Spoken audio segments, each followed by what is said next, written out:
A new threat from Donald Trump to double US tariffs on Canadian aluminium and steel imports sparked another stock slump today. President Trump eventually backtracked on the threat after Ontario ditched its plans to hike the price of electricity to US customers. But a business expert here says the volatility could work in the government's favour for its infrastructure summit in Auckland tomorrow. Here's Zane Small. Donald Trump is now a Tesla owner. Wow. The US president giving a public display of support at the White House for his billionaire buddy Elon Musk, a central figure in Trump's re-election victory, whose electric vehicle company has not only been targeted by protesters, but has also lost billions of dollars in market value since Trump took office. The president's tariff war is not helping. Want to penalize him in an economic sense, and I just think that's very unfair.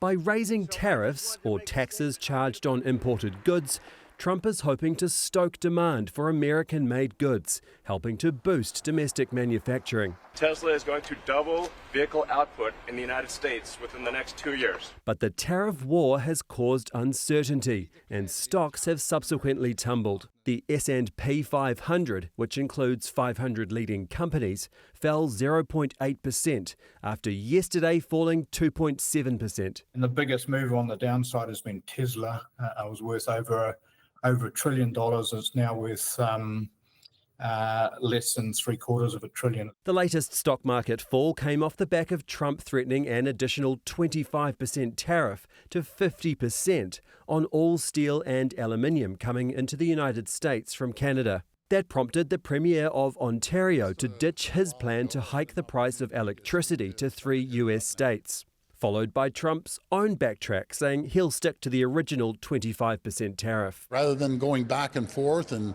having threats to each other, we have both agreed, let cooler heads prevail. We need to sit down and move this forward. Australia too is being hit by the metals tariff, which comes into effect today. Such a decision by the Trump administration is entirely unjustified. This is against the spirit of our two nations' enduring friendship. Foreign Minister Winston Peters wouldn't say if he'll pursue an exemption for New Zealand when he visits the White House later this week. We'll see how we're going to get there, and it's not wise to speak before you've had a chance to confront people and talk to them. All this as the government tries to pull New Zealand out of recession. Despite declining interest rates, electronic card spending data out today shows retail sales were down 4.25% in February compared to the same time last year. To boost confidence and encourage investment, the government will tomorrow host an infrastructure summit here in Auckland with companies from around the world. In some ways, if we could just maintain a consistent, credible, reliable investment policy and show that we at least are not unpredictable, that could potentially look good.